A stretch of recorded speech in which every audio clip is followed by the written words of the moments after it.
Assalamualaikum warahmatullahi wabarakatuh. Apa kabar anak-anakku sekalian? Semoga semuanya dalam keadaan sehat dan selalu semangat belajar.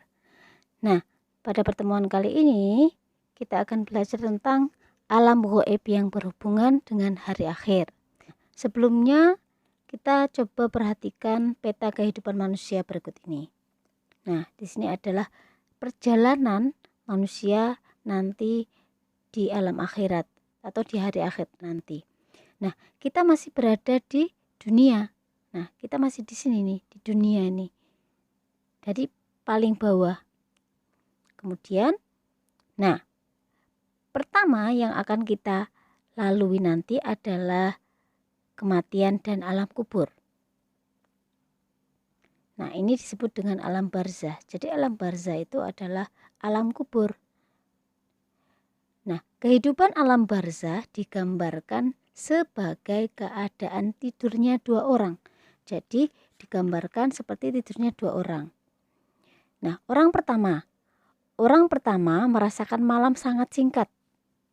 Nah, inilah gambaran bagi orang-orang yang menjalankan syariat Islam.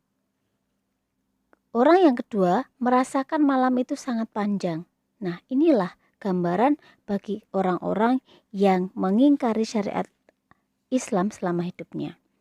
Dalam sebuah hadis diriwayatkan oleh Muslim, nah dijelaskan bahwa sesungguhnya apabila seorang di antara kamu meninggal dunia, maka akan ditampakkan kepadanya tempat tinggalnya nanti di waktu pagi dan petang. Apabila yang ditampakkan ahli surga, ia termasuk ahli surga.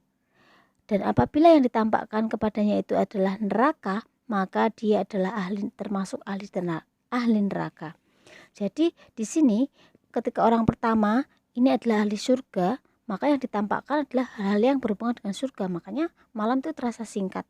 Tapi bagi orang kedua, di mana dia itu ditampakkan oleh keadaan neraka, dia merasa bahwa malam itu sangat panjang. Nah, kemudian selanjutnya, nah setelah mengalami kematian, nanti jadi setelah di alam barzah, ketika trompet sangkakala ditiupkan pertama kali, maka kehancuran alam semesta ini akan terjadi. Jadi alam semesta ini akan hancur. Nah, kemudian setelah trompet sangkakala ditiupkan yang kedua kalinya, nah ini semua makhluk yang sudah mati, baik yang mulai dari Nabi Adam sampai nanti ketika kehancuran alam semesta, semuanya akan dibangkitkan kembali. Nah, jadi hari kebangkitan. Nah, hari kebangkitan ini disebut dengan Yaumul Ba'ats. Berkenaan dengan Yaumul Ba'ats ini dikatakan bahwa banyak manusia itu yang menyaksikan adanya hari kebangkitan manusia dari alam kubur. Jadi banyak yang meragukan adanya hari kebangkitan manusia dari alam kubur ini. Nanti orang-orang yang tidak beriman akan terkejut saat dirinya dibangkitkan dari alam kubur. Itu sesuai dengan firman Allah dalam Quran surat Yasin ayat 52.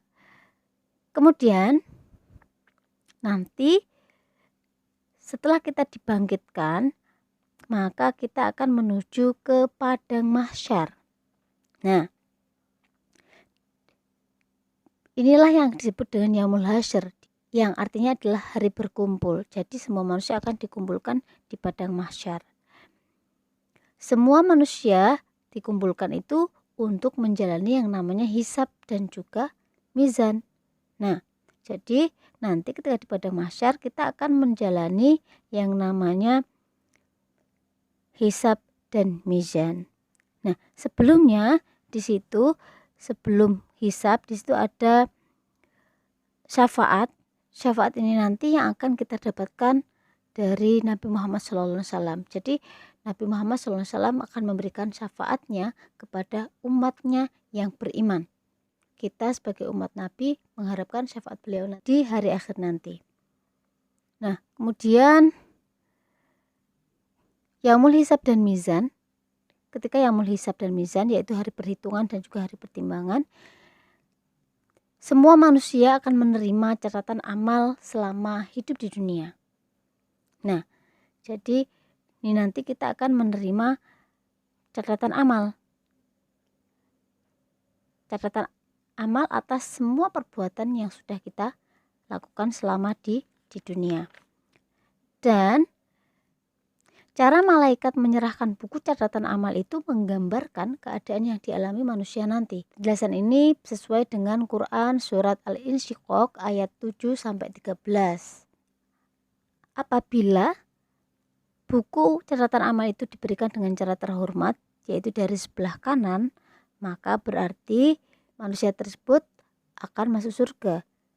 Sedangkan apabila buku catatan amal tersebut diserahkan dengan cara yang tidak terhormat, yaitu dari belakang, maka orang tersebut berarti akan masuk neraka.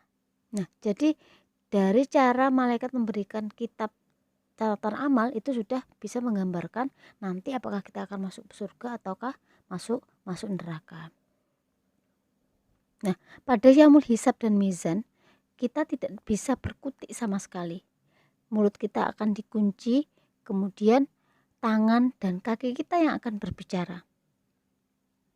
Jadi yang akan memberikan kesaksian atas amal kita selama ini itu adalah tangan dan kaki kita. Dan itu sesuai dengan penjelasan Allah dalam Quran surat Yasin ayat 65. Nah, jadi kita tidak bisa berkutik. Mulut kita tidak bisa berbohong. Karena yang akan memberikan kesaksian adalah tangan dan kaki kita. Apa yang selama ini di dunia dikerjakan oleh kedua tangan dan kaki kita. Nah, perhitungan diadakan secara baik dan adil. Jadi tidak ada pilih kasih dari Allah. Semuanya dihitung sesuai dengan secara adil, sesuai dengan amal perbuatan selama di dunia. Sesuai dengan penjelasan dalam Quran surat Al-Anbiya ayat 47. Nah, setelah amal kita dihisab dan ditimbang, kemudian kita akan menuju ke jembatan Sirat. Nah, inilah gambaran dari jembatan Sirat.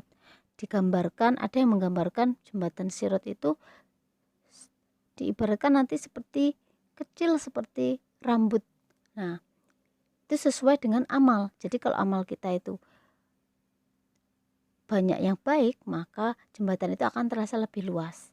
Sebaliknya, semakin amal dosa kita itu banyak, maka jembatan Sirat itu akan sangat kecil sekali, sangat tipis sekali. Nah, dari jembatan Sirat itu nanti kita akan menuju ke tujuan terakhir kita, yaitu surga dan neraka. Nah, surga itu merupakan tempat yang penuh nikmat. Dikatakan adalah tempat yang penuh nikmat. Dan surga diperuntukkan bagi orang-orang yang beramal baik selama di dunia. Jadi sebagai balasan bagi orang-orang yang beramal baik selama di dunia. Kelak para penghuni surga akan mendapatkan ucapan selamat dari para malaikat. Jadi dikatakan bahwa nanti malaikat itu akan mengucapkan selamat kepada para penghuni surga. Nah, Allah SWT menciptakan surga itu sebanyak 7 macam. Yang pertama ada Jannatul Firdaus, kemudian ada Jannatul Naim, ada Jannatul An, kemudian ada Jannatul Ma'wa, Jannatul Khulud, Darul Qaror, dan juga Darul Salam. Nah, jadi ini ada 7 macam surga yang akan diciptakan oleh Allah. Dan tingkatan tertinggi dari surga itu adalah Jannatul Firdaus. Nah, selanjutnya adalah calon penghuni surga. Jadi surga itu siapa saja nanti yang kemungkinan akan masuk surga. Yaitu yang pertama adalah orang-orang yang beriman dan beramal soleh. Jadi semasa hidupnya selalu beriman dan juga beramal soleh. Yang kedua adalah muttaqin, yaitu orang-orang yang bertakwa, yang artinya adalah orang-orang yang menjalankan perintahnya dan menjauhi larangannya. Kemudian orang yang menafkahkan hartanya di jalan Allah, dan juga orang yang sanggup menahan amarah, dan orang yang mau memaafkan apabila orang lain salah. Jadi kalau orang lain salah, jangan enggan untuk memaafkan orang tersebut.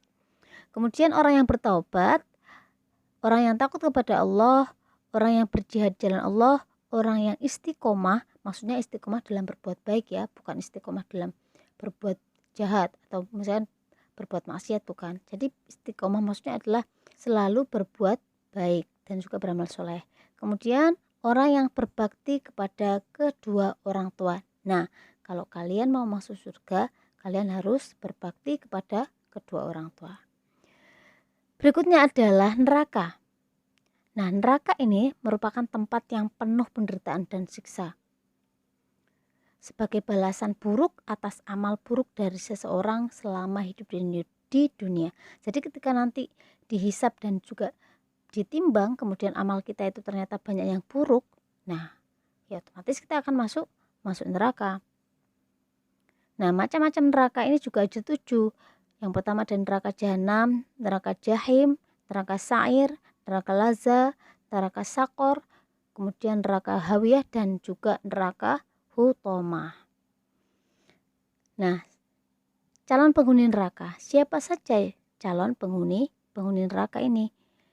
Ada orang-orang kafir, kemudian orang-orang munafik, orang-orang yang durhaka, orang-orang yang menjadi pengikut setan, kemudian berarti ini orang-orang yang musyrik, misalkan memuja-muja setan dan seterusnya. Kemudian orang-orang yang diliputi dosa, kemudian orang-orang yang tidak mau menafkahkan hartanya, orang yang kufur nikmat, orang yang sombong, dan juga pemimpin yang zalim. Jadi jangan sampai kita menjadi calon penghuni neraka. Kita menghindari perbuatan-perbuatan calon penghuni neraka. Dan naudzubillah, semoga jangan sampai nanti kita masuk neraka.